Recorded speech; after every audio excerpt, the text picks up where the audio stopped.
ಅನುದಾನ ರಹಿತ ಶಾಲಾ ಕಾಲೇಜುಗಳನ್ನು ಅನುದಾನಕ್ಕೆ ಒಳಪಡಿಸಲು ಬಾಕಿ ಇರುವ ಶಿಕ್ಷಣ ಸಂಸ್ಥೆಗಳೆಷ್ಟು, ಈ ಸಂಸ್ಥೆಗಳ ಅನುದಾನಕ್ಕೆ ಒಳಪಡಿಸಲು ಸರ್ಕಾರ ಯಾವ ಕ್ರಮ ತೆಗೆದುಕೊಂಡಿದೆ ಅಂತ ಕೇಳಿದ್ದೀನಿ.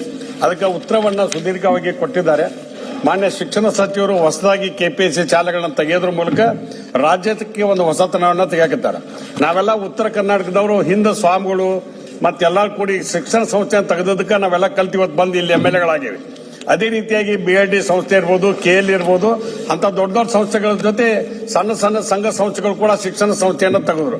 ಇವತ್ತು ಅವಕ್ಕೆ ಯಾವಾಗ ಶಿಕ್ಷಕರ ಹುದ್ದೆ ಖಾಲಿ ಆಗ್ತದ, ಅದೇ ಮುಗಿದ ತಕ್ಷಣ ಈಗೇನು ಸರ್ಕಾರ ತುಂಬಬೇಕಂತ ಮಾಡ್ತೇವಲ್ಲ, ಈಗ ಮಾನ್ಯ ಸಚಿವರಿಗಾಗಲೇ 6,000 ಹುದ್ದೆಯನ್ನ ತುಂಬಲಿಕ್ಕೆ ಅನುಮತಿ ಕೊಡ್ತೀವಿ ಅಂತ ಉತ್ತರದಲ್ಲಿ ಹೇಳಾರ. ಅದೇ ರೀತಿಯಾಗಿ ಸರ್ಕಾರದ್ದು 10,000 ತುಂಬ್ತೀವಿ ಅಂತ ಹೇಳಾರ. ನಾ ಏನಂತೀನಿ ಸರ್, ಕಾಲಮಿತಿಯಲ್ಲಿ ಆಗ್ಬೇಕಿದು. ಯಾಕಂದ್ರೆ ಒಬ್ಬ ಟೀಚರ್ ಇದ್ರೆ ಬಹಳ ತೊಂದರೆ ಆಗತಿ. ಅದಕ್ಕೆ ಕಾಲಮಿತಿಯಲ್ಲಿ ನೇಮಕ ಮಾಡಿ ಅದನ್ನ ಯಾವಾಗ ಮುಗಿಸ್ತಾರ ಅನ್ನುವಂತ ಸ್ಪಷ್ಟ ಉತ್ತರ.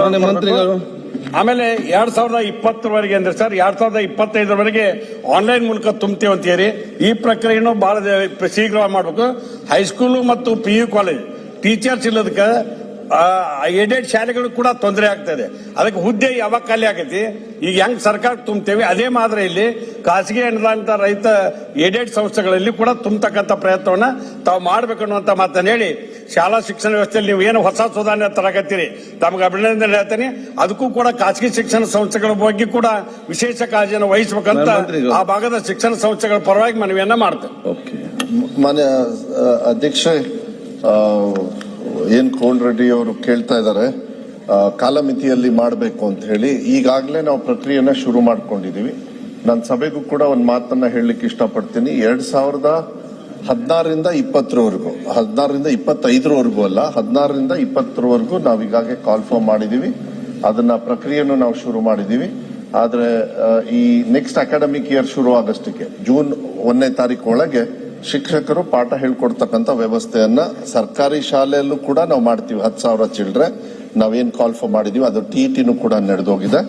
ಮತ್ತು ಅನುದಾನಿತ ಶಾಲೆಯಲ್ಲೂ ಕೂಡ 2020ವರೆಗೂ, ಯಾಕೆಂದ್ರೆ 10 ವರ್ಷ ಆಗುತ್ತೆ. ಈಗ ಫಸ್ಟ್ ಕಂತಲ್ಲಿ 5 ವರ್ಷ ನಾವು ತಗೋತಾ ಇದೀವಿ.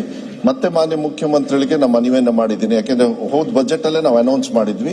ಈ ರಿಸರ್ವೇಶನ್ ಎಲ್ಲ ಇರೋದ್ರಿಂದ ಸ್ವಲ್ಪ ಎಳಿತು.